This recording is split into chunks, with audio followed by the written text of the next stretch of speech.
Good morning, good afternoon, good evening, everyone. Thank you so much for joining us. For those of us who are able to join us today live on Monday, March 16th, 2020. We're so happy you're able to join us. And for those who are listening to the recording, we hope that you are able to learn a lot from us today.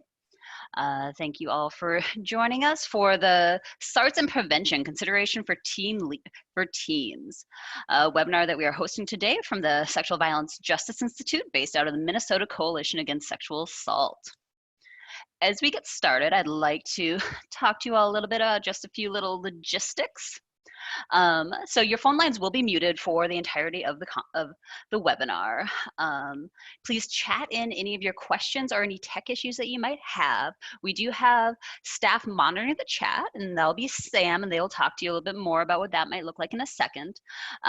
You can also email svji@mincasa.org, and we'll be able to help to troubleshoot any issues that you might be having with the webinar, or if there's resources or more information that you might like after the webinar.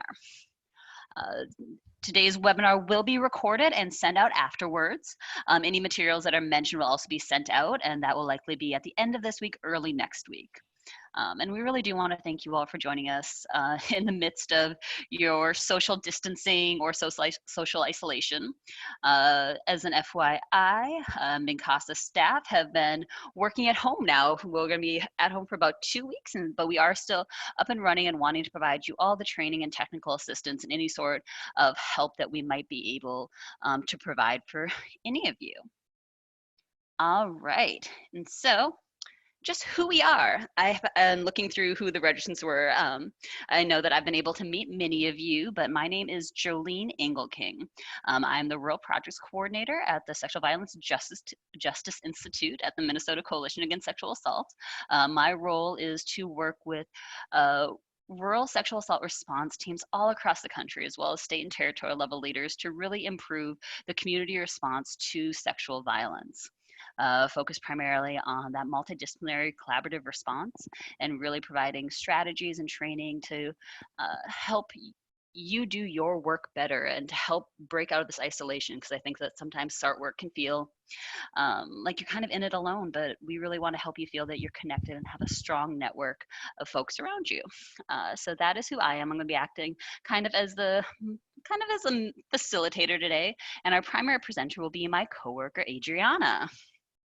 Hello, yes. So I am Adriana Perez, and my last name is spelt wrong on this slide, and none of us caught it. But you just flip that Z and E around, and we're all good.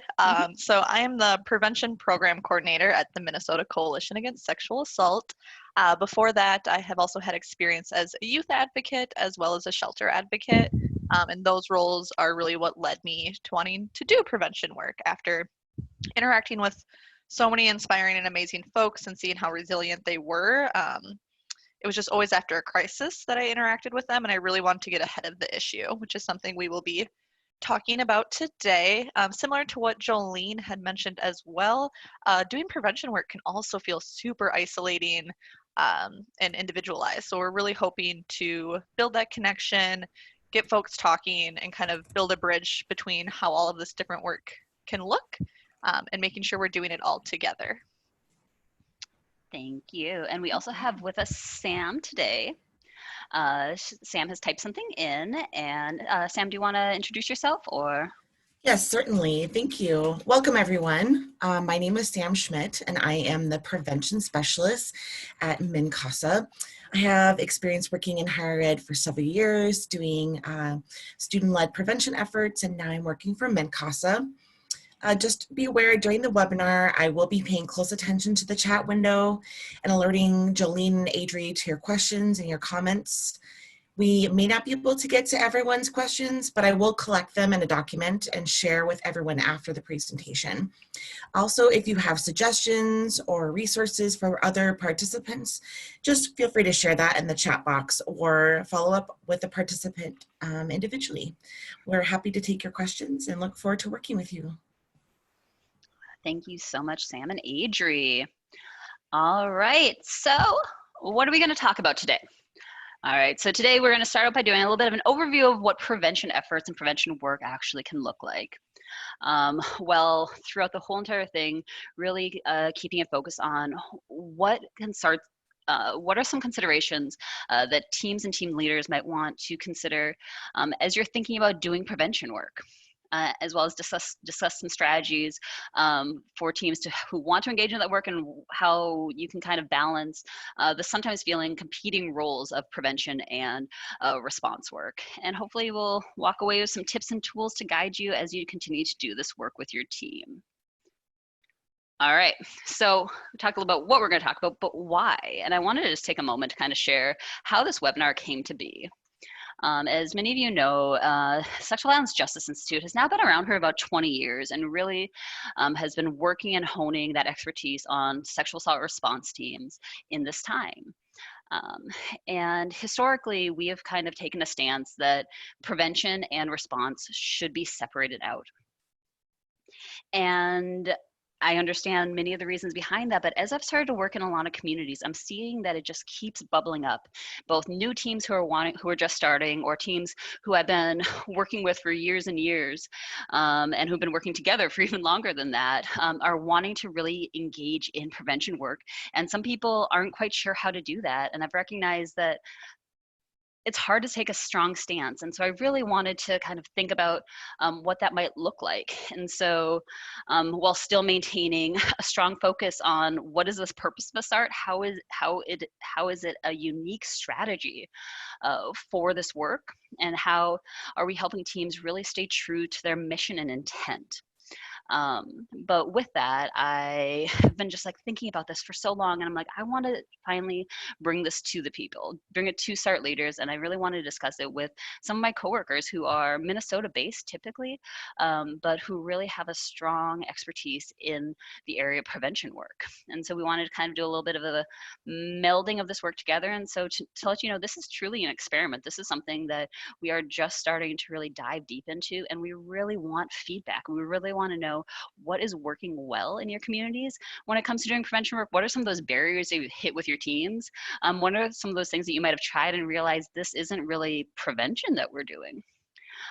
So we're talking about this today just because it is something that just keeps bubbling up all around the country, and we're really excited that people were able to show interest and join us.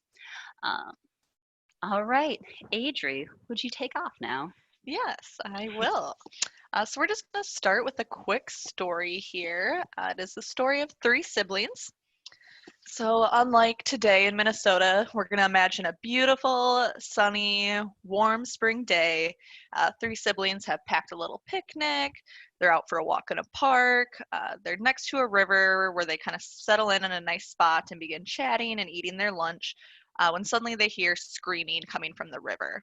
When they look, they notice that people are actually floating and struggling to stay afloat and swim, and they're getting rushed kind of down this river. So the first sibling jumps in the river and starts just throwing people out as fast as they can, getting them to land for safety, trying to get them some logs to hold on to get back to the shore. The second sibling runs down the river a little ways and jumps in and is starting to help folks build a dam, teaching them how to kind of swim, moving their arms and legs, using different things they find around the river to build different things to help people stay up against, and then slowly make their way out of the river so they don't just keep floating down. And then the third sibling gets up and just takes off running down the river. The other two siblings, while they're panicking and helping all these people who are also panicking, yell to that sibling like, "What? Where are you going? Don't leave us here to deal with this." And that third sibling turns around and says, "Oh, I'm not. I'm running down the river to the bridge to see how people are getting in the river in the first place." So if we pop to the next slide, Jolene, let's talk about what all those folks were up to. So that first sibling in this story is who we often refer to as more of a direct service advocate role. I'm not as familiar with all the folks who are participating today as Jolene is, but for some of you, either you maybe are a direct service advocate or that is a member of your team. And we know that, like sibling one in the story, they're doing some of that work of more just getting folks to safety right away. or helping folks kind of get out of the danger so they can reassess their needs in the situation. Oftentimes, direct service advocates provide support, explain different options to folks, help them along the path that the victim or survivor chooses to take. Direct service advocates can also assist with navigating different systems that victims and survivors may be being a part of. And then we often hear that victim survivors are there to kind of empower folks in their community, empower the victims and survivors they're working with, and advocates to just kind of empower the movement. I know that can be kind of a hard word for some of us to work around, but I think it can look a lot of different ways for folks. So we see this first sibling as that direct service advocate doing more of that micro level work, working very one-on-one with an individual or a family. And this work is really important and valuable because we know that there are victims in our communities. There are folks who are currently experiencing forms of sexual violence and other forms of violence. And so this role is very important. Within our story, though, it is that person who's kind of right away just getting people to safety. Yep, and so as part of the rest of the sexual assault response team, those are the people who are those direct responders. So those are maybe the patrol officers or the SANEs who are helping victim survivors at the hospital. So those people who are doing those initial responses. Right, and then our second sibling, we also often talk about them as systems change advocates. Jolene will give some really good examples of who this might be on your SART team, or this might be the type of advocate that's on your team as well. This is often doing more community level work. So they're, what they do affects a whole community. It serves all, so it's serving a group of people, not just one kind of individual or one family. And so this was that second sibling who is trying to kind of stop the river in different ways so folks find that safety or can stop that flow. So if you think of the river potentially as culture or systems, that middle sibling was really trying to create change to help the folks who are within that river. This role is also really important and valuable on a larger scale. And when we think about different system change, it should work in a trickle down. So it's serving larger groups, but the work that they're doing should trickle down to more of an individual level. And so that's kind of how we see that second sibling in that story. And I'd say that for SARTs, I mean, often that's going to be the people who are those representatives who are sitting at your team. They're the people who might have been, who've chosen to be a part of your SART, or who might have kind of been assigned that by, you know, somebody higher up in their organization, but their role is to really act as that conduit to be creating this systems level work. So. And then we have our third sibling, and that's me and Sam in the story. So they are the prevention advocate. And their role can look a lot of different ways. I won't spend too much time digging into that because we will be talking about that. They really work on that macro level, though. This is like really fully pulled out to creating culture shift, making strides that will affect whole societies. The importance and value of their work is to really shift beliefs and create healthy, striving, safe communities. And so that third sibling wasn't jumping into the water or trying to disrupt the water. They were really going all the way upstream to see what was causing people to fall into the water in the first place.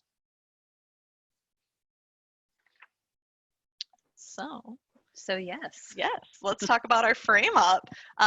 Do you want me to jump into this, Jolene, or do you? Yeah, that'd be great. Perfect. All right, so this is our holistic approach.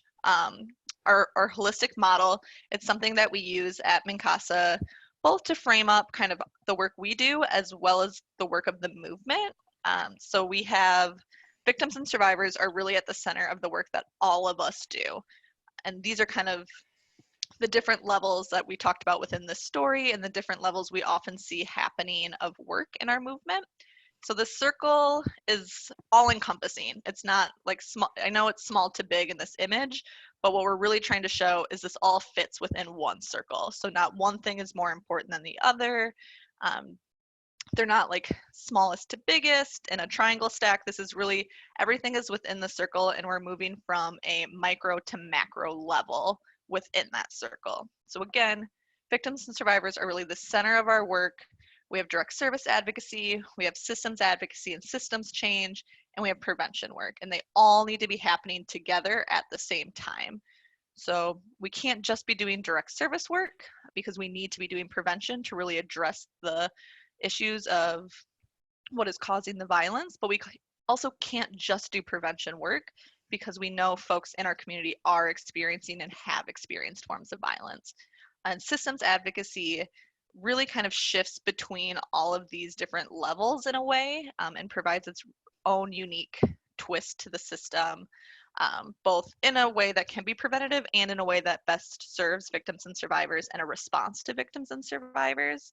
So what we're really seeing with this holistic approach model is all of these things need to be happening together in some way, whether that's within one organization, within a whole community, within our movement in general. It's not necessarily saying one person has to do all of those things, but we do need to find a place for all of them within our work to really be doing everything that's needed to address this problem of sexual violence. Yeah, and I think that with the macro level work that comes with SART work, with changing policies, protocols, procedures, and trying to really do a lot of work within like whole organizations and changing how systems really work together and better. I think often we end up kind of combining a little bit more with that direct service advocacy because it just feels a little bit more tangible and a little bit more like you can easily see the link and the immediacy that can kind of come with things, especially because most people on teams are doing that direct service. And so that is where they go. And we're kind of wanting to take a little bit of time today to think about, okay, so how then do we also link to that other more macro level of prevention? How can SARTs potentially have a role within that? Mm-hmm. So we just wanted to take a quick minute and take a little bit of time to kind of get you used to the chat feature. There should be a little chat button that you're able to locate. And we really just want to kind of hear a little bit from you about what does prevention currently look like on your team? Is it something that you're doing? And is it going well? Is it something that you're considering but don't know how to broach it, or something that your team, you don't think they would ever want to touch that? So please just chat in. What is the current state of prevention on your SART? And so we'll just take a few minutes for that to give you a moment to chat in, and we'll kind of look and review some of those answers. I know that it can be hard to both listen, type, and read things. And so, but we did want to give you opportunity because this is going to be, the chat feature right now is going to be your main way of having a dialogue with us, and which is kind of the hard part about doing webinars is that we can't see your faces. We can't hear directly from you. And so thank you.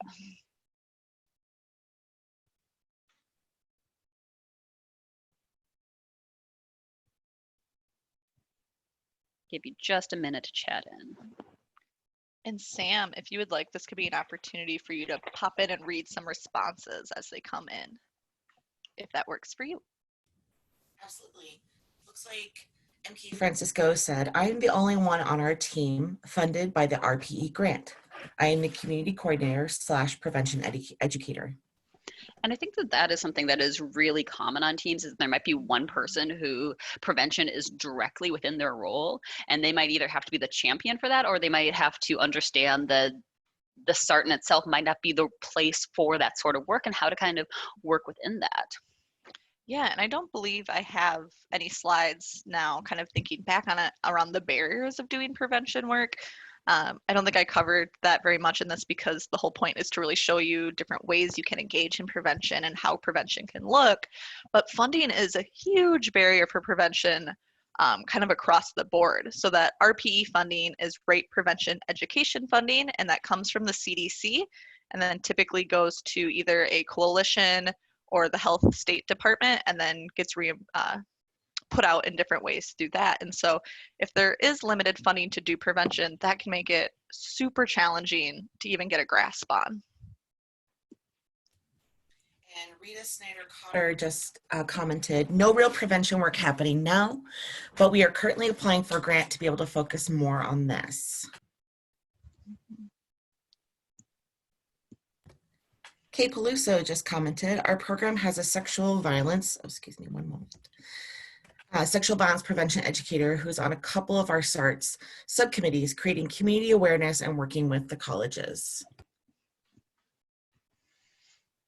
Oh, I see that a few more things have came in, and I just want to thank you all for doing that. That really helps kind of shape what we're doing, and also I think to help other participants really see what else might be going on. Um, and so thank you all for doing that. I'm seeing that some people have done some community education events, a little bit of outreach, as well as kind of really trying to balance that idea that you really do want to keep the SART focused on the response. And how do you kind of balance all of those different kind of factors? Because you do want, as somebody, as Charlene says, you want to be mindful of the connections with systemic issues and how that really connects to prevention of sexual violence. So, all right. So, Adri. Yeah, so let's jump in a little bit to what we mean when we talk about prevention. We gave you a bit of a frame up with that sibling story of really going upstream to seeing what is causing the issue in the first place. So just to kind of describe how we're going to be talking about prevention moving forward in this presentation is we often talk about prevention in the form of primary prevention. And there are different levels of prevention. We don't try and dig too deep into those because it can kind of get confusing and a little messy. So when we say prevention, we're really talking about primary prevention. And what that means is stopping harm before it can even be caused or experienced. So that's really going upstream to say our actions will actually prevent any form of sexual violence from being caused or experienced. We also are really careful in using that language like before someone causes harm or experiences harm, because it really is about stopping that perpetration versus stopping the victimization. It's who is causing harm and how do we keep them from causing harm. But we also don't want to forget that people do experience harm and we need to reduce those risks as well. Our frame up just typically comes from a preventing the perpetration from happening in the first place, because we know if a victim does experience forms of sexual violence or sexual harm, it was not their fault. And really, they can't do anything to prevent something from happening to them in that true form of primary prevention way. So just so we're kind of all on the same page of how we're talking about prevention moving forward, we're talking about primary prevention, stopping harm before it is caused or experiencing, but we're just going to say the term prevention. Yep, and that's just because I know that there are ways that you could, under certain definitions of prevention, counts the work of a SART as being like secondary prevention. But we really want to be focusing. So prevention broadly just means this overall concept. Yes. All right. And so I want to share to maybe give folks a little inspiration and some different ways we've kind of seen and talk about how prevention work happens is by giving some just general areas of what prevention work might look like. So the first one we have is really addressing root causes of sexual violence. And there can be so many different things we can look at when we talk about root causes. Oftentimes we have this graphic that I don't have in this PowerPoint, but I'm happy to share. It's a kind of spiral shape of different forms of sexual violence, and really at the center causing that is different forms of oppression. So we know if we address oppression in all of its different forms, that is really addressing a major root cause of sexual violence, which is a lot more easier said than done, right? We also have challenging norms, and that could be cultural norms, social norms, gender norms. All of these are kind of our attitudes and practices in our daily lives. And so really our culture has a lot of norms and attitudes, practices, and beliefs that actually normalize, excuse, tolerate, and even condone sexual violence from happening. Rape culture is often a term you probably hear thrown around that kind of fits into this challenging norms area, as well as challenging different myths that exist around sexual violence. So doing those corrections and education and shifting of the culture is a huge way to do this type of prevention work. We also have policy level work. Policy prevention work has the broadest impact. The trick with prevention policy is that it needs to be upheld to really be beneficial. And so I think that can be kind of that double-edged sword of wanting to do policy work, especially when a lot of us work in systems where we see different policies or even laws that get really picked apart or are really only effective if they are upheld and taken seriously. So I know that can be challenging, but it occurs on many different levels. There's organization policy, there's citywide policy, as wide as national and international policy. This often influences different behaviors, and it's always changing. So I think that's a bit of a benefit to policy is it's not always set in stone, which sometimes isn't always a good thing, but it does allow for that change over time as we see culture change. Education is another huge way we see most folks doing prevention work. I think a few of you even mentioned that as kind of what you are doing or what you're looking into doing. I noticed someone is doing work with some 8th graders, doing different awareness things within a community. So that definitely fits in that education piece. And that's really kind of the first place most folks go, and there's a wide range of topics we can cover within education. I think it's really important to know there's not one golden ticket topic. So we maybe go to bystander intervention or consent or healthy relationships, and we need to be doing all of those things. There isn't just one that's like, this is the ultimate form of prevention education that will solve our problems. So it's a wide range. We need to educate all community members as well, not just youth. It is really good to make sure youth have access to this education. They're asking for it. We know that, especially in Minnesota. So making sure we're giving them that education that they're asking for. But I also want to emphasize how important it is to be educating other folks in your community and adults in your community. I had a really good conversation with someone who was working with youth and had this conversation, and the youth was like, yeah, I mean, I'm getting this healthy relationship education and consent education, but then when I went to work, like I'm working with adults and they've never had that education, and so they aren't really understanding kind of what I'm asking for or what I'm saying when I'm trying to set boundaries. So we're almost setting youth up by giving them all of this amazing education and then sending them out into a world that doesn't also have that understanding. So really making sure we're talking to youth and those who interact with youth. And then we have changing environments, which can be a really interesting prevention strategy to dig into. So this could range anywhere from looking at how accessible is your organization and your community. What are different safety policies? And what we really want to see in environment change is that certain behaviors are not tolerated within an environment. So folks can't get away with that behavior and still be there. It's really making sure folks understand that is not an acceptable way to behave here. And if that is how you choose to behave, you must go somewhere else. So lots of different ways to kind of look at even just this handful of topics. This is not a limited list, of course, but these are just some ones we hear the most about or really want to push as our frame up of prevention work.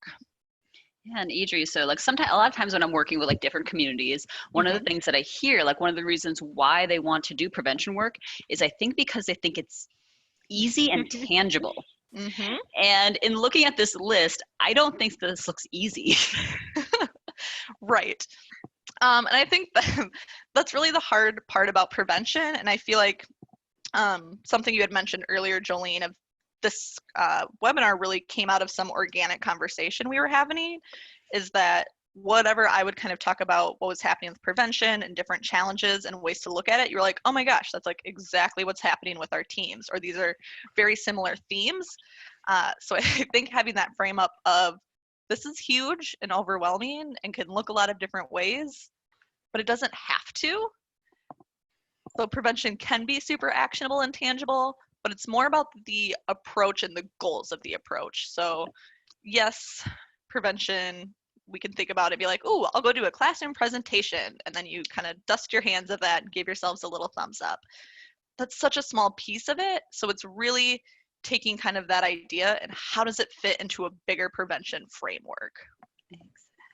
And now we'll talk a little bit about that. Yeah, this is a really good segue. That was not planned at all. So I wanted to share this resource with you. It is something we can also send out with follow-up materials because this is just one image of an entire report.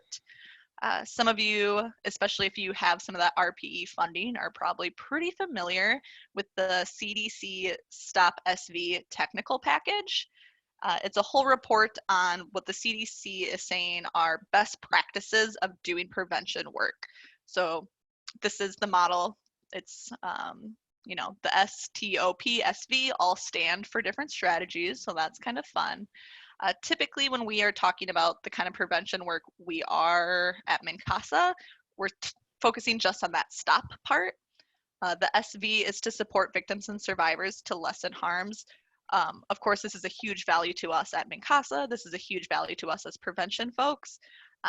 But for how we're actually trying to do and encompass and push prevention work, we really need to, again, go back to that preventing harm before it can even occur. So we really try and help folks get to some of this other areas of prevention work. So I will just kind of read some of them off and talk a little bit about them. So we have promoting social norms that protect against violence. And that comes a lot with that idea of culture change.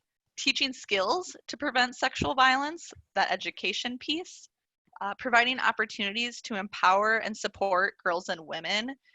This is dealing with some of those oppression pieces, and we recognize that it is not just women and girls that we need to be providing opportunities for and empowering and supporting. We recognize the gender spectrum and a lot of different other folks who experience oppression and needing to build different opportunities and support for them as well.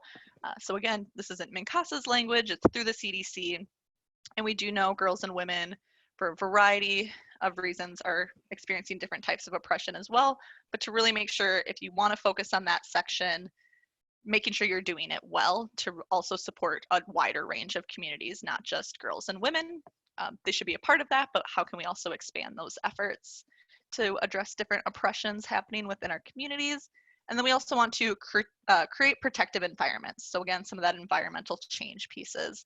So all the things we shared with you and some of the things we will continue to share with you throughout this webinar are all coming from this evidence-based promising practice guideline from the CDC of prevention efforts of sexual violence.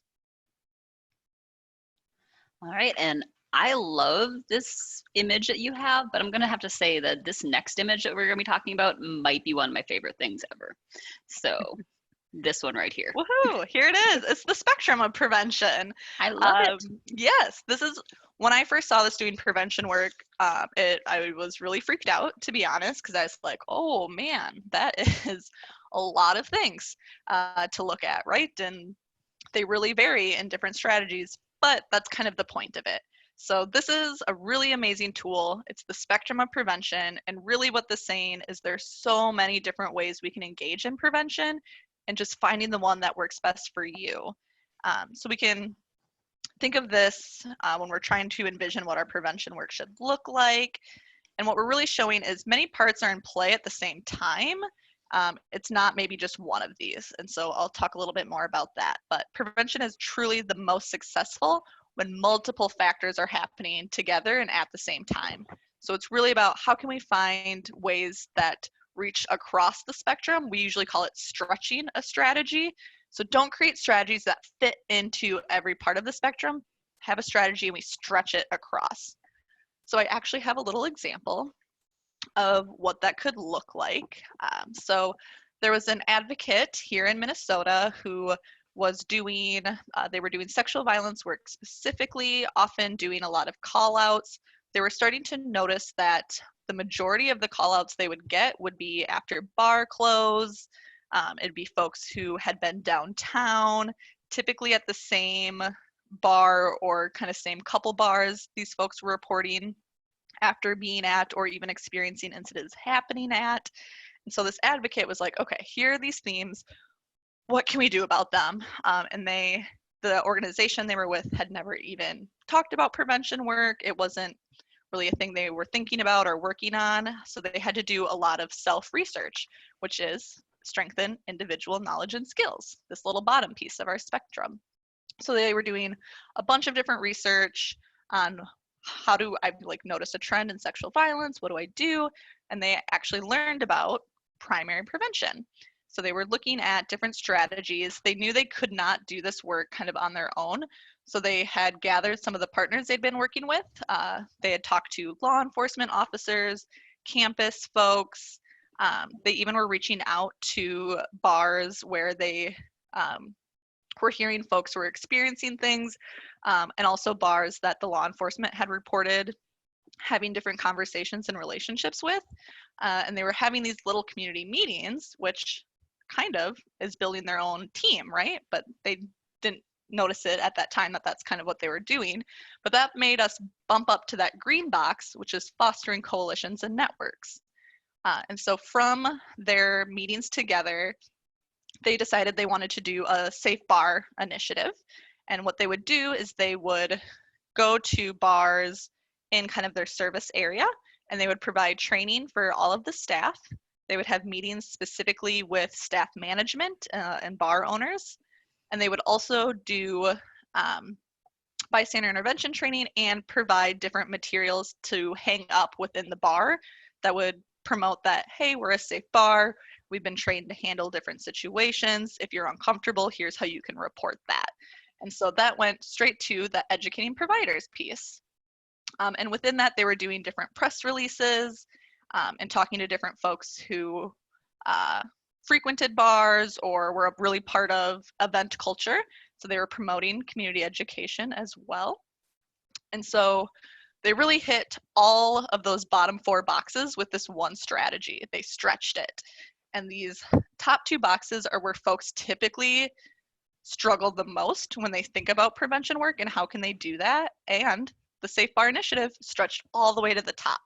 So they ended up working directly with a handful of bars to actually change different practices that they were doing within their bars to make sure staff really understood how do you respond when someone reports that they feel uncomfortable or that they've maybe have experienced a form of sexual violence within the bar. So they had different response protocols and policies that were changed. They changed up lighting within some of the bars. They took down different posters or like the weird sexy lady light up signs and stuff some of these bars had. And so they changed the materials to actually show like, this is a safe environment. We care about you. We want you to feel safe. So changing those organizational practices. And they went as far to get their city council to provide a liquor license for everyone or every bar that was safe bar trained. So they did change policy and legislation on that local level. And so I just really like this story because it shows how taking one idea in one project can be fully stretched across that spectrum of prevention and was done in a community way with community folks who are set up kind of similar to how a SART and SMART team might look. Yeah, and so now I think most of you can kind of see why I really love this graphic, because I think that it is an area that is just so directly applicable to the systems change work of SARTs in a way that really still does have, that is prevention. I talked with Adri, and I also had kind of a similar story with a SART that I had worked at. There was, I won't go into as much detail as Adri did, because she really laid a really solid understanding, but I was working with a community, and their SART had been around for about maybe 6 to 8 years, and they had realized that it was finally time for them to take a look at their mission and what their kind of original goals had been of the team. And so they realized that they'd actually met a lot of their original goals. And so they wanted to start to take a little bit of time to do some planning and looking forward. And they're realizing that they're a heavily tourist-based industry, and that one of their biggest issues came from some of the sexual assaults that were happening at hotels, as well as how the hotels were to an extent impeding the response of law enforcement and advocacy. And so what they really wanted to do was think about like, hey, we want to fix it. And what they wanted to do initially, which is I think that human reaction is just like barge in and tell hotels that what they were doing was wrong. And then they pause and they realize that probably wasn't the most like time effective or really going to have the impact that they wanted. And so they realized that though, by leveraging some of the collective impact of having a team, of having people who are sitting around who are those community leaders when it comes to advocacy, prosecution, law enforcement, medical, and other people who might be on there, that they were able to really leverage that to go to people in positions of power, such as the licensing board that goes over the hotels in their community. And they're able able to take that and really help to influence change and take it up there while still also engaging with another community collective that was happening, and to use that power and partnership to work together. And I think that it's both to then kind of create a culture of change, and influence, and hopefully prevent some of the sexual assaults from happening while still also improving the response when it does. So I love this, Adri. Yes. And it's about this idea we often say, dive deep, not wide, and stretch. So it's really, how can you take something and make it prevention, and stretch it in those different ways and dig deeper within a situation versus trying to spread out as wide as you can. So we're not saying recreate new ideas, try all these different things. We're saying find something that you're already doing or you can tap into, and how can we do our best to stretch that and go deeper into it. And especially, I mean, with sexual assault response teams, especially in rural communities, often you're having the same people be at meeting after meeting after meeting, where they might be on 3 to 4 different like collaborative teams, and they're just like, we just don't have time or energy. And so really thinking strategically about how you can still do prevention work, even if people are being stretched so thin, by stretching your goal and stretching the work that's done. All right. Okay, so I'm going to give you kind of some key concepts that MNCASA promotes when we talk about our prevention work. I'll dig a little deeper into some of them, and some we'll talk about in a little bit here. Really wanting to hit home that we need to have positive, actionable approaches. Jolene gave a great example of if we just like bust in and tell people, hey, this is not like, this isn't going well, here's everything you're doing wrong, doesn't really encourage people to want to make change or make change. So how can we have like a positive, actionable approach? Even thinking about sexual harassment, which has been such a huge topic, especially related to Hollywood, and people within their jobs. So often we're telling people, here's what not to do, here's what's not acceptable, this is bad behavior, don't do this, don't do this. What are we telling people to do? And if we're telling them so much what not to do, how are they supposed to know what is expected? So making sure we let folks know what is the positive, actionable thing they can actually do and that is expected of them, versus only saying, don't do this, don't be this way. And I think that can be a bit of a shift for some of us, especially when we really recognize what's going wrong, is wanting to just stop that and point out that that's bad and wrong. But then how are people going to actually know what to do and what is good and helpful? So framing a lot of your prevention work up in positive, actionable approaches is going to have so much more impact. Also telling folks to be super creative. I think some of the examples we've already talked about and all the ranges of prevention work, and some of the barriers that have been mentioned, it's going to take a lot of creativity to do prevention work. And I'll say it again because we're multiple messaging, but how can you be creative in what you're already doing to make that into a prevention initiative? So don't keep trying to like pull all these different pieces. Really get creative in what you already are doing or what you already have access to, and how can you make it different and fun to lean towards prevention, because prevention should kind of be a little fun as well, if you can make it that way. Partnerships are going to be key. This I have a couple slides on coming up, so I won't get too into that, but really important when you're trying to do prevention work within your community.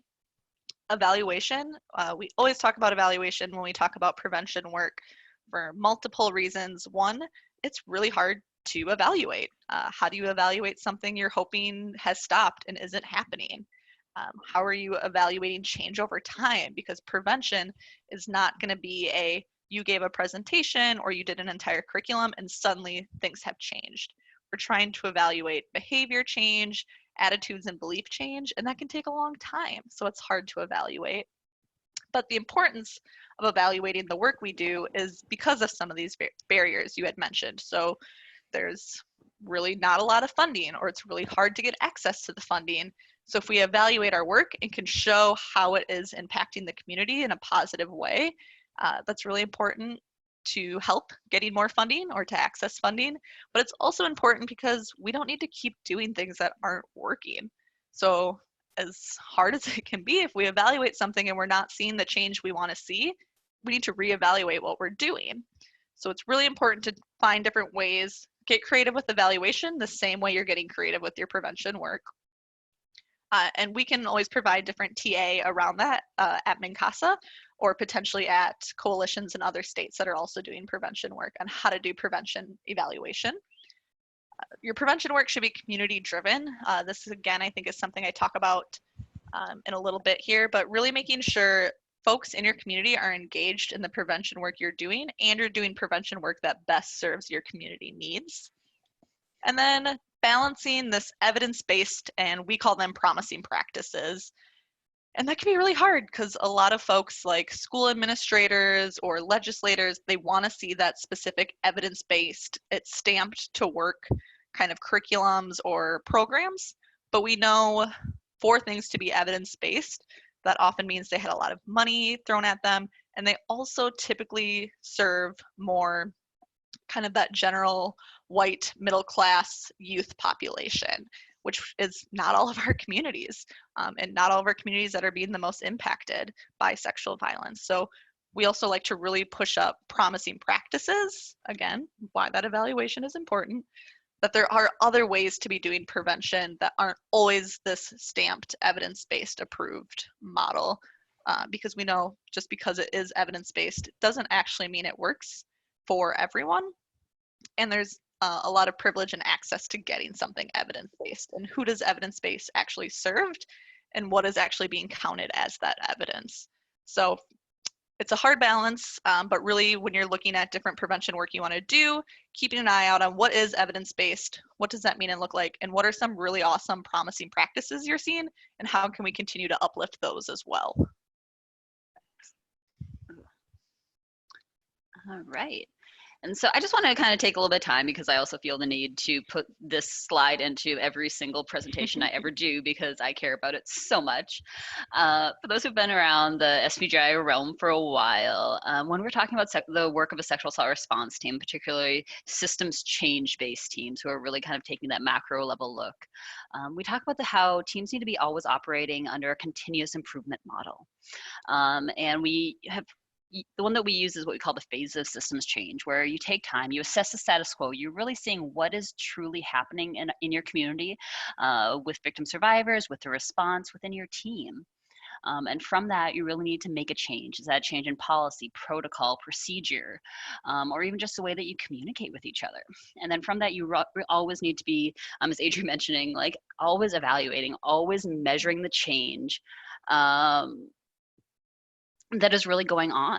And so I really just want to keep, just at this point, kind of plug that I think that prevention work is necessary. I think that all prevention work also is falling within the same phases of systems change, where you're looking at what does community need, what kind of change can you make, and how are you really going to measure that? But also noting that within the work of a sexual assault response team, you want to make sure that the systems change work is always moving forward. And I want people to be thinking about how can you have simultaneously then also working on the prevention efforts as well, and what that might not look like, so that you're balancing the fact that all three sisters or all three siblings that Adria had mentioned are really being attuned to. So this is always that framework, and we're going to kind of talk a little bit about some more of those areas right now. Yeah, so we're going to start kind of with that first phase of assessing the status quo. I also really love that model that Jolene showed, because I think that's like exactly what prevention looks like as well. So we'll show you how we kind of move through that model of phase change. So first thing, assessing your organization, assessing your team, and assessing your community. So this would be really asking some of these questions. What is currently happening within your team and community around sexual violence and around prevention work? What prevention activities already exist in your community?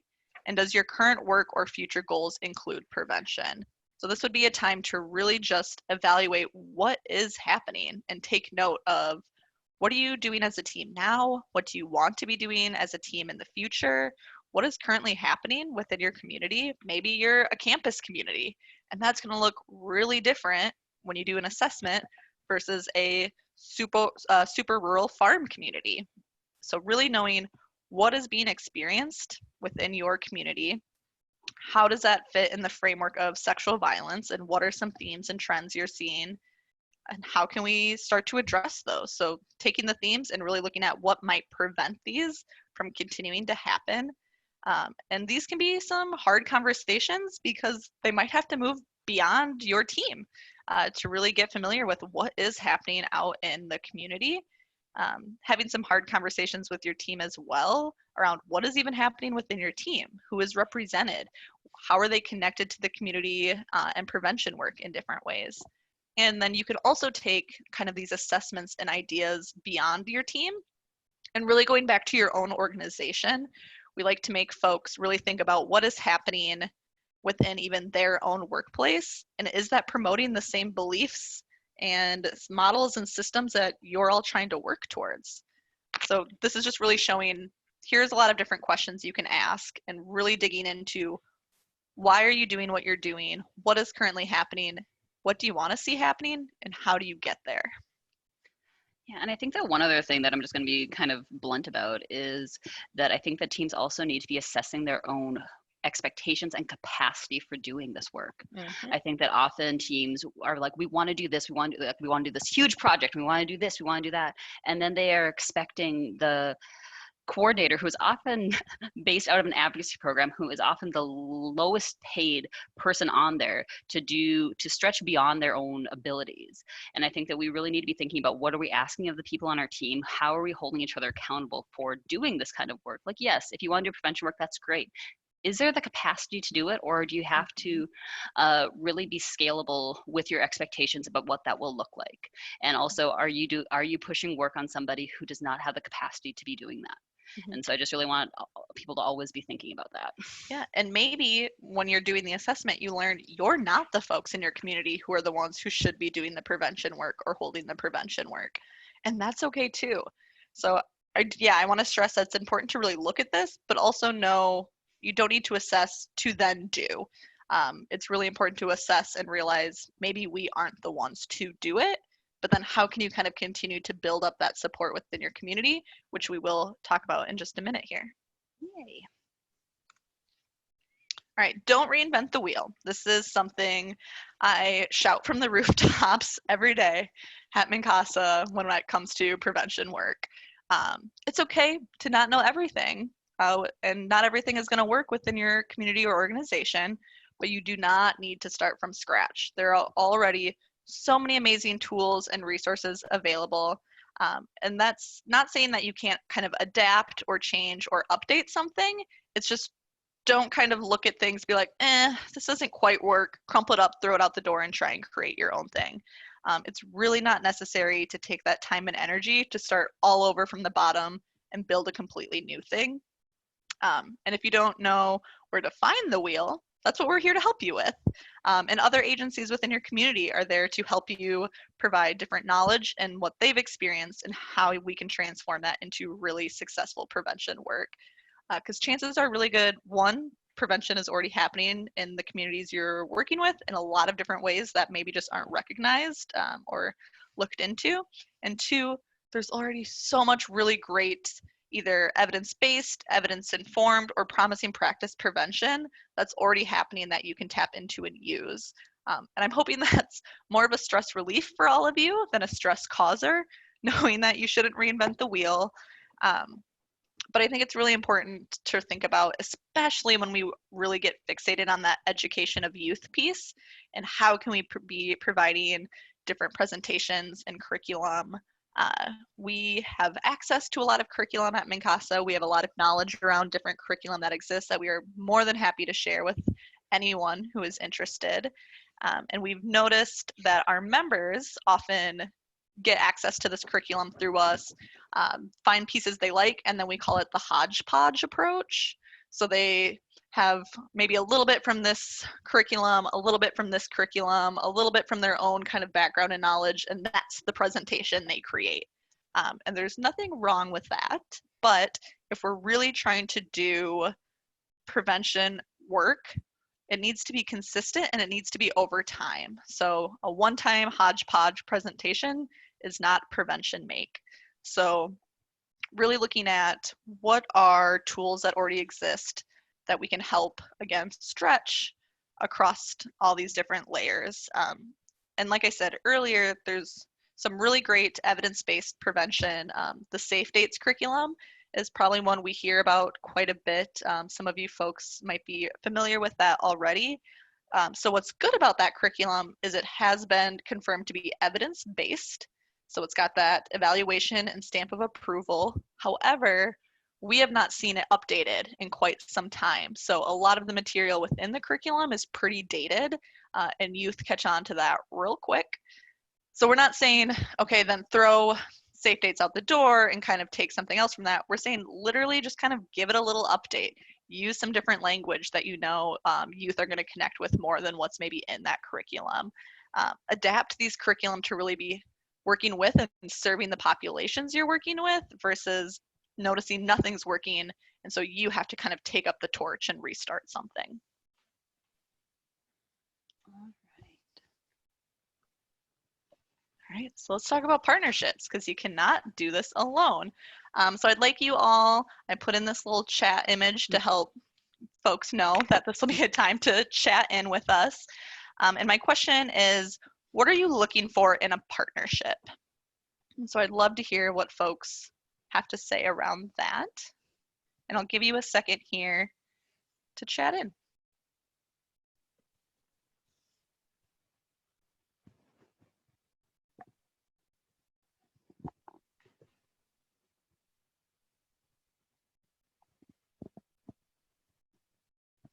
All right, we've got someone who says having follow through is really important to them in a partnership.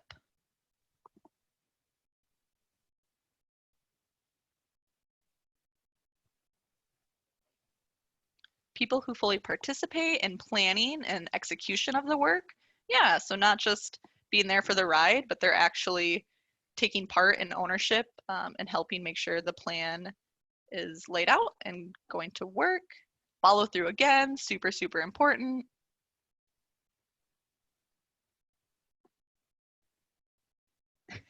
Yes, follow through. We want our people to show up when they say they're going to show up, and having people who contribute and are consistent. Oh, that consistency is so important to me. Yes. I'll give it just a few more seconds here and see if we get another one in, and then I'll dive into partnerships.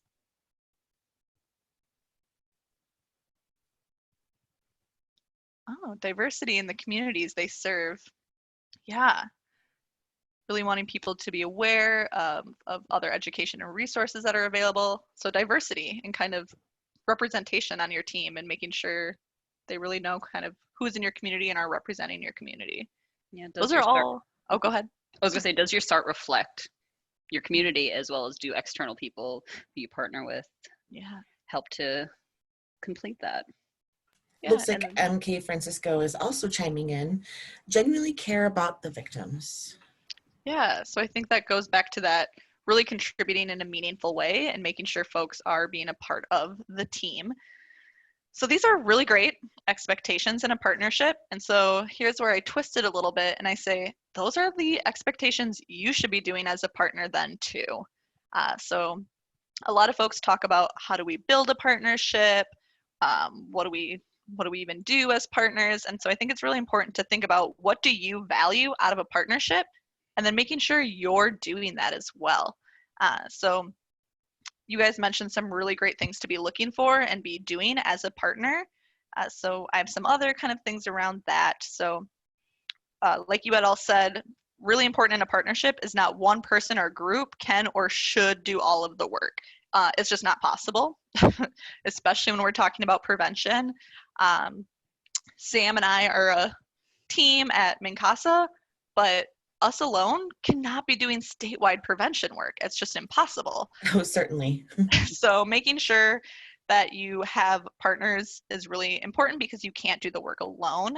And then mention that diversity is making sure there's different avenues for reaching different populations that you're working with in different communities. So that's why it's also important to not be kind of one person or one team, but who are you connecting with? Because you're going to reach so many different groups and areas of populations. And prevention needs to be a community process and there needs to be community involvement. So really thinking about what is the community messaging? What are you hearing from the community? How are you sharing with the community? Are they all getting that same understanding of what your prevention work looks like and what your expectation of prevention is? Your prevention work will go nowhere without community buy-in. The community really needs to understand how this is serving them, and how can they play a part in it, and how does it benefit them. So making sure your community is engaged and is buying into the need of prevention. Some communities are not going to be ready for prevention work, and that's okay. That just means we're not there yet. And then we want to make sure that the prevention work we're doing is serving the community need. So like I said, a lot of communities and populations are not even ready to begin to think about prevention work because sexual violence is so impactful to them and they're not receiving the appropriate response or services. So they can't even begin to think about prevention because they're not even being taken seriously or getting the needs met that they need as victims and survivors. So that's really important to have partnerships within the community and understand what the community is looking for and needs from you. This also broadens opportunities for different types of prevention work, again, giving you that different access to what's kind of available in your community. Are you a college town? Do you have a lot of schools? Is faith communities huge? How do you kind of connect with them? Different bars and restaurants. Are you a really touristy town? How can you connect with things that are happening for tourists or general entertainment? So really connect where it makes sense for your team and your community and the prevention effort you want to see done. That's where you should be building your partnerships. And it's always important to remember partnerships can look many different ways. I think about this often because we use the term partnership quite a bit, and we use some of these other words I'm about to mention quite a bit and interchangeably. So just really wanting to make sure that we know what we really mean when we say partnership and what that looks like. So if we can jump to the next slide real quick. Yeah, all right. So when we think about partnerships and what those mean and look like, I have some other really helpful, I think I shared this with Jolene and we can try and find it. It's an image, but I didn't pop it into our PowerPoint. But it's, no, sorry, it's not in our PowerPoint, Jolene. I'm just gonna talk about it. So if you can go back one more slide. I didn't move that. Oh, perfect. So again, partnerships can look so many different ways. So we have networking, coordinating, cooperating, and collaborating are kind of these terms that we use interchangeably and often when we're talking about our partnerships. So really just being clear on what does your partnership mean and how are you building that and what are those expectations, because maybe folks don't even know that they're not following through on things because there's not that shared understanding of what a partnership is supposed to look like. So here are just some general kind of areas of things to be considering while building your partnerships, especially around prevention. Making sure you have a recognized shared goal. So like someone had mentioned in the chat box, genuinely caring about victims and survivors. That's a shared goal you might want everyone to have in your partnership or on your team, and making sure that is clear and understood. Meet people where they are. Not everyone is going to have kind of the same views you maybe have on prevention or sexual violence in general, but it's important to meet them where they're at. Don't shame them. Don't, freak out that they have this like kind of horrible misconception when really culturally that's a pretty normal conception, right? Meet them where they are, but also bring them on the journey a little bit. So we're helping move them forward. Clarify and agree on processes so folks know what they're expected to do and when it's expected to be done, assuming everyone means well, and like you all said, right, having that follow-up and consistency. So communication with folks fits in all of these different ways, finding out the best way you can communicate together. Is it emails? Is it phone calls? Making sure you're following up when you said you would follow up, that sets that expectation. Having really active involvement with your partnerships. So are you attending their events? Are you inviting them to attend yours? Are you getting coffee? And then holding each other accountable is going to really help with that follow-up and consistency. So it's okay to push back or call out some actions a little bit. So again, meeting people where they are, kind of calling that behavior out. But remember, at the end of the day, you're all trying to reach that shared goal. So have a little trust, and that can take time to build. So really thinking about what are you looking for in a partner? How are you showing up as a partner? And how can you all come together to have a shared goal and make that happen in the best way that serves that goal as well as your community and as well as your team. Looks like there's a question from Julianne. Julianne's asking, how can we hold people accountable? So often they don't show up. Mm-hmm. And that is the really hard part about partnerships, right? So maybe it's reassessing what that partnership is. And if they're unable to show up, maybe they're not the right fit for that partnership. And making sure we're showing up, which can be really hard, but it's us kind of showing that expectation and then having that communication with them that, maybe you're a little disappointed that they're not showing up in the way that's expected to, making sure they fully understand why it's so important to show up. We can always express kind of that empathy of, we're all super busy. There's so much going on. There's so many different issues to address. But if we're willing to have this investment in this team or in this partnership, you're expected to show up. And if you can't show up, we have to kind of reassess what our expectation is together. Jolene, do you have any other suggestions around holding people accountable? I mean, and part of it I think is that I find both the beauty of like some of the stuff you shared around prevention, as well as other things, but it's this idea that I think part of prevention and part of the work of a team is really creating culture change both within your own team as well as spreading that through their organizations. And I think that's one of the harder parts, is really developing, kind of co-creating what the new normal will look like. And I know that sometimes it's a lot easier for us, I think, as TA providers to be like, yeah, if they're not the right one for the team, maybe they just shouldn't be there. But really think about, what is that lived impact? And I mean, there are so many different strategies about holding people accountable. I mean, is it like what is actually written maybe within, if you have a formalized MOU, how do we have these kind of communications? And or how are we really communicating with external stakeholders? There's times where things like media cover, like finding what language really speaks to them.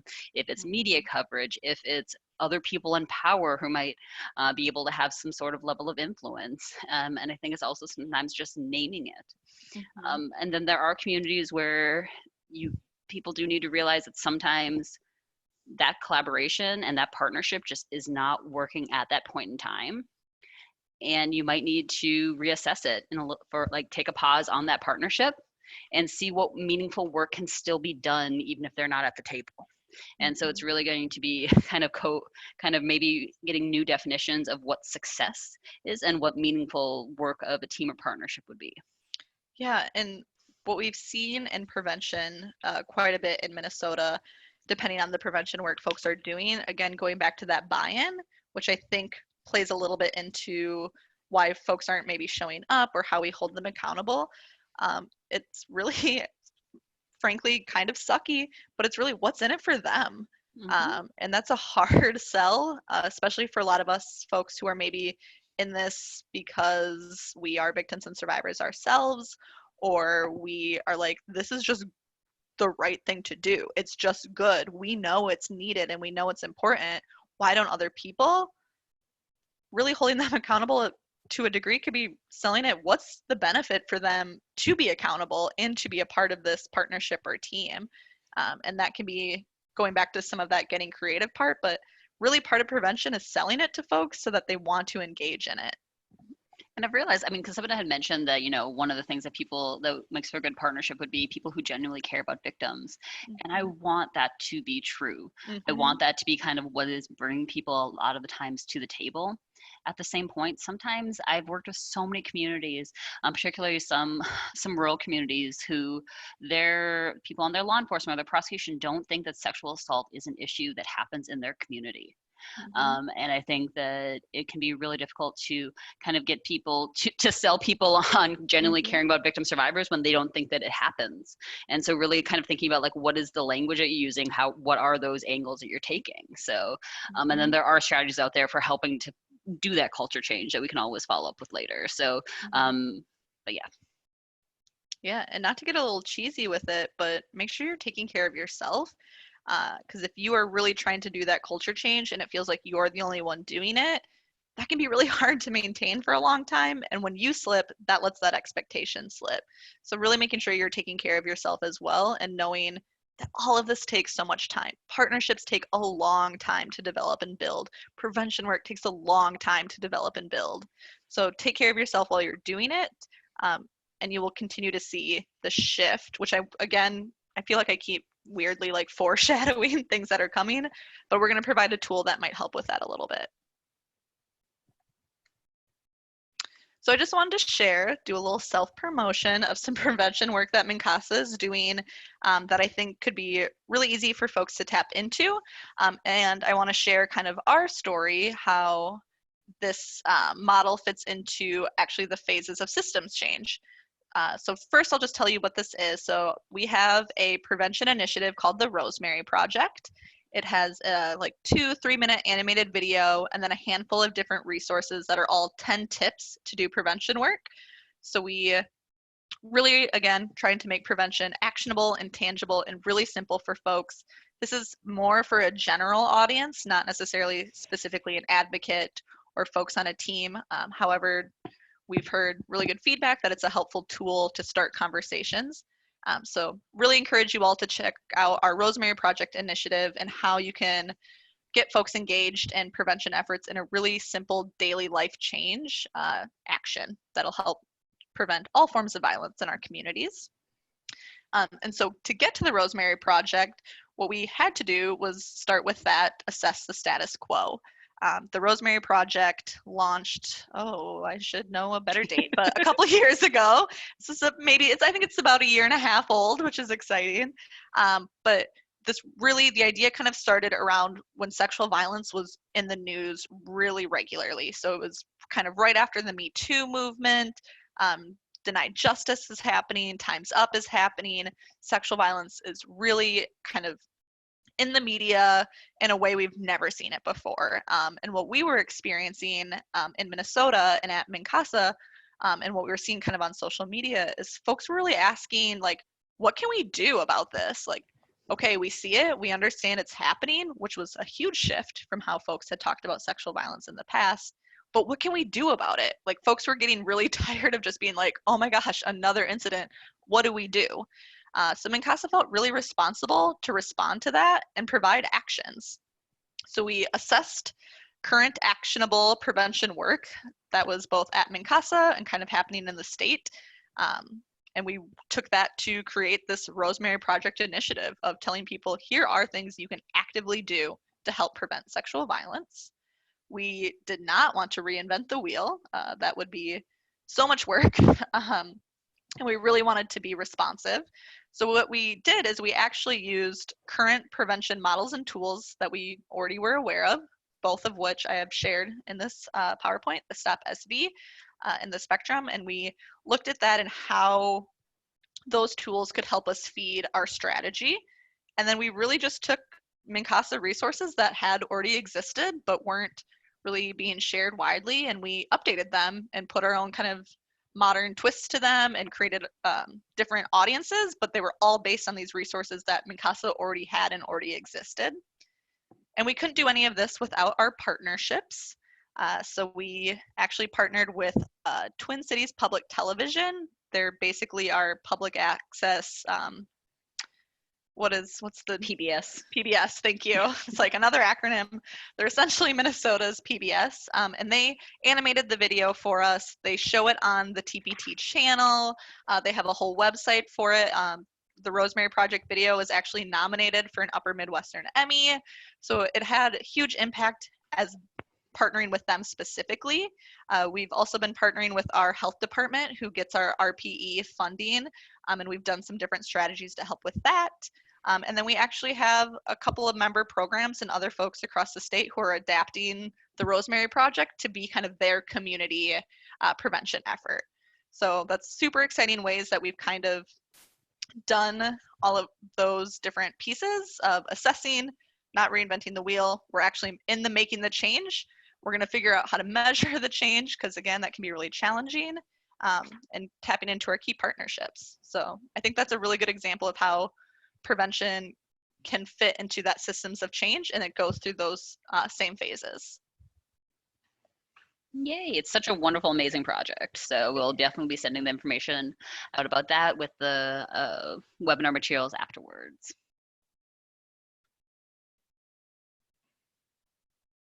And then, oh, Go ahead. I was like, I don't think this is me, right? Go ahead, Jolene. sorry, I thought I heard Sam say something. But I just wanted to put this in here because I think this is just a question that I don't have all the answers to. And really, it's hard because very few people do. Mhm. How can you measure, how can you evaluate prevention and prevention work that is being done? But we want to think though, like anytime that you're planning any sort of project, you really want to think about like what are those measures that you will have for success and how you gather that information. And are you just simply going to do some pre and post tests, just kind of get a feel for what people are thinking? Are you going to be thinking, are you going to be reaching out just within your team to think about how have things been feeling like they've been changing? Are there ways that you're actually going to get numbers? Because like, and also, what do those numbers actually mean? I remember a few years ago, another national organization came out with some information saying that sexual assaults had went, because there have been less sexual assault reports, that means that sexual assault is happening less. And those numbers don't really make sense to me because I think that most of us who've been in this field for a while are realizing that sexual assault is still as prevalent as it has been. And so I just really want people to take time to think about how do you measure any sort of activity that you're doing. And we do have an amazing workbook that many of you have seen that's on evaluation. We're really still trying to figure out how are we really tying some of this prevention work into that. And so if people have resources that they know about, please share with us. I know that Adri is constantly working with the communities that she's with on how to best do this in a way that's unique to the fit of their project, and really still showing some meaty data. So Yeah, it's really hard, and folks often get a little frustrated when it comes to the evaluation piece because it's not as tangible as we would like it to be. We're going to show you a tool in just a second that I would highly recommend around evaluation, but some of the things we typically talk to folks, often a lot of pre and post tests, those aren't going to show us the long-term changes unless you really have good access to folks over time. But that is one way to do it. Just if you're really connected with your community, continuing to talk to each other. We've encouraged folks who do work within schools to even just take notice of what are the school posters looking like over time? What are conversations you're overhearing? If you see morning announcements or little like the scrolling on the screen news things, are you even seeing changes in that? How is that environment changing around you the longer you're doing prevention education within that school? So it can look really technical, you're collecting data, you're doing tests, to something just through visual change or conversation with folks and how you're seeing those things change. So this is kind of an example of that. At MnCASA, we have funding that we grant out to different community folks. They are called our CPPP, our Community Prevention Partnership Program. And this is a tool we make all of our grantees do with the prevention work. Ripple effect mapping is a really great tool to help you tell your story. So it's a program, and you will, so as you can see in this, kind of all the way over on the left side is, I believe this is one of our previous grantees, and it says like, we got the funding from MnCASA. So that's exciting. And you just add different events throughout time that are all kind of connected to each other. So it's really hard to see in this, but one is they did like a presentation at a community gathering. And then from there was someone from the prosecution's office who wanted to have a meeting with them, who then, once they had that meeting, wanted to connect them with other folks in their community to do the same presentation, which then led them to Child Services, who was at that next presentation, and then wanted to gain access to the curriculum they were using to implement with clients they were working with. So it's just a really great way of showing how one action can lead to all of these different areas of change and progression in your work, which will help you tell your story. So often in prevention work and in teams, it feels like you're doing things, but you're never moving forward, and you're kind of just always stuck because you can't actually see how one small thing led to these 10 other things. You're just doing it. You're not really capturing that change over time. So this allows you to really visually see and show other people the progress you've made in your work. And some actions may fall away, and then they might come into play later. This is just a very small piece. This isn't even our grantee's entire ripple effect map. This is like one cropped out section. But there was the section where it was one thing and nothing was tied to it. from like 2017. And then in 2019, they had something come off of it because someone had remembered that meeting they were at and knew they were a connection. So things might fall away, but they could always come back into play later. And it's just really helpful to see how it all really does play out over time. And you might experience an outcome that you never even expected to happen, or a partnership that you didn't even realize was being developed. So I'd really encourage folks to look into ripple effect mapping as both a way to evaluate your prevention work, but you could also just use it to evaluate your teamwork, and just as a really helpful tool to celebrate successes you have. And although it's not necessarily the framework that I normally work from, even things like ripple mapping and all of any sort of evaluation can then also be used for future funding. I mean, it'll provide you some documentation and some dates and some, you might be able to have a better understanding about what was that impact or what is the need that still exists. And so I think that's always really exciting. Money.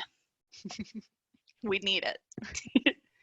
All right. And so with Adri having done a really wonderful kind of overview of some of the frameworks of prevention and how this might really be linking to the work you're doing in your community and in your team, I wanted to take a couple minutes to just kind of like throw some very like SART specific sort of things at you.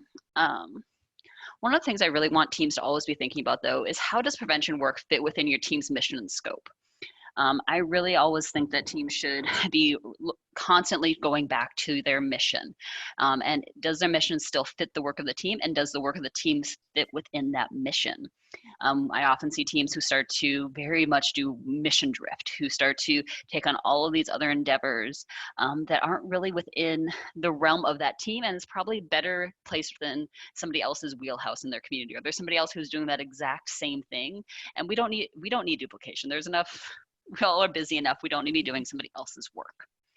But having teams really be thinking about that and considering that if they're wanting to do prevention. And if you decide that you do, how would the work be organized? Is it something that would be done within the main part of your team, like with part of your regular meetings? Will it be a project that you're undergoing for several months? Are you going to be doing it as a subcommittee? Because that is one thing that we do see teams do is pull out a prevention subcommittee who are working on some of these sorts of efforts. We also want people to be thinking about, is there anything that would that would be a barrier to you doing prevention work? So for example, in Minnesota, some of the teams that we work with have access to funding for their sexual assault response teams. That funding precludes them from doing prevention work within the team. Does your funding have any sort of restrictions around that? Or are there other forms of funding that you might be able to access to help you do that work? And also really thinking, who are the decision makers and who are really helping to guide and lead this work, and are people bought in enough? As I mentioned before, always thinking about what will success look like, and remembering though that small change is change, and part of that's even like if you can have your meetings run a little bit better, if there can be bigger and stronger communication among your own teammates, that is something that needs to be noted, and really people need to be excited about that. And also thinking about like, so just thinking about what will success look like, because I think sometimes people think that, oh, if we with prevention in particular, you're not going to, like, sexual violence isn't going to stop within the next 2 years. I really don't think it will. But what will success look like, and how will you really measure that? And how will your team feel that it's still engaged? Because that's another thing, is that within sexual assault response teams and any kind of team, motivation is such an important strategy that leaders and coordinators have to be paying attention to. How are you not letting how are you balancing not letting motivation wane while also still being intentional with the work that you're doing? So you're not just grabbing a shiny object like, oh, we want to go train bars right now. Oh, we want to go do this form of protocol. We want to do this, we want to do that. How are you really being intentional with all the work of your team? And as I said, just always thinking about, as a TA provider right now, I'm not here to say that prevention should be done within the SART or that it should not be. I do not have a personal stance. I feel that that is something that you need to be working out within your own team, within your own community. But I really wanted people to be thinking about also, is there enough community trust in the system? Or is that another area where you should be really working on to be building those inroads within many parts of your community? Are victim survivors even reporting? What other work is being done within the community? And also really, how are you balancing all of those different levels, both the prevention, the response, and that the very first level of initial response. I just really got tired right in my sentence. I'm very sorry about that. But how are we balancing all of these things and thinking about, is the team the best place for this? And I really do think that for a lot of communities, sexual assault response teams are an amazing strategy. And I think that we need to sometimes hold that place to be unique. And I think that can also be a hard sell, especially with some SARTs who are so systems focused. I mean, who the entire membership, maybe besides the community-based advocacy program, is based within a system, within a governmental system. And sometimes that can be hard for people to want to do this prevention work or to justify it within their funding streams. But I really want people to be just thinking creatively and thinking about what impact can you still have? Because a lot of times when I hear communities say that they want to do prevention work, I hear that they want to have a genuine connection with the community. And they also wanted to be thinking about something positive, because sometimes this work, when you're dealing with sexual violence day in and day out, it can get exhausting. And I think that having some sort of form of hope, be it in a community presentation, be it in something, it feels tangible and that you did something good. And so whether or not you choose to do prevention or not, just always be thinking about, how are you really uplifting the work of your team, providing constant motivation and small tangible work for them to be doing. Do you have anything to add to this part, Adri? No, that was lovely. All right, well, we have just a few minutes left on this webinar. It's 2:26. I did want to just provide, if people have any questions, we will probably not have time to answer them right now on this call, but we would love to connect with you afterwards. So please chat them in. If you want us to reach out, if you want us to reach out to you, please leave your contact information. If you want to reach out to us, please do. I did want to note a couple of upcoming webinars, which are still pending OVW approval and still pending coronavirus not shutting things down even more. But we have 2 webinars upcoming that I'm really excited for. One will be talking about how SARTs can better reach formerly incarcerated survivors and how to better serve them within their community. And that is based off information from the Vera Institutes of Justice. And so they will be joining us along with another service provider. And so that will be in April. I'm not saying the exact date until we get the final approval, but please be on the lookout for that. I'll also be doing a webinar with the Asian Pacific Institute on gender-based violence about how can SARTs better respond to the needs of Asian Pacific Island survivors, as well as just really be having some considerations about how can your SARTs be more culturally responsive across demographics. And truly, if you have a webinar suggestion or something that you'd really like us to dive a little bit more deeply into, let me know. And I'm always willing to both be thinking about that or creating resources if a webinar doesn't seem like the best platform from my end.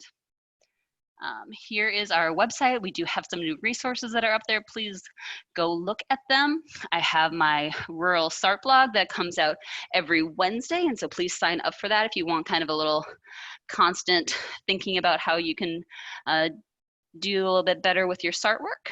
And then that is my contact information. I'm going to have everything funneled through me. And then if you have something specifically for Adri or Sam, I'll definitely be connecting and we can help provide any sort of information. I really hope that you had a little bit of time to think about what prevention might look like within a SART and maybe some strategies around that. And if there's specific things that you'd really like to talk more about, I'm always here to provide training and technical assistance free of charge, just to help you out. So, Adri? Yeah, just saying that please reach out to Jolene if you would like to be connected with me as well. I am happy to provide any sort of support, connection to resources, potentially connection to prevention folks in your state or area, and just brainstorming general prevention effort ideas and how that could look on a team. I'm really willing to be as much of a resource as needed and hope to chat more with folks around how can we be doing different types of prevention work across the nation. So thank you all for taking this ride with us today. And thank you so much, Sam, for helping to watch the chat. And thank you all for joining us and taking time today to be with us. So have a wonderful rest of your day. Take care, everyone.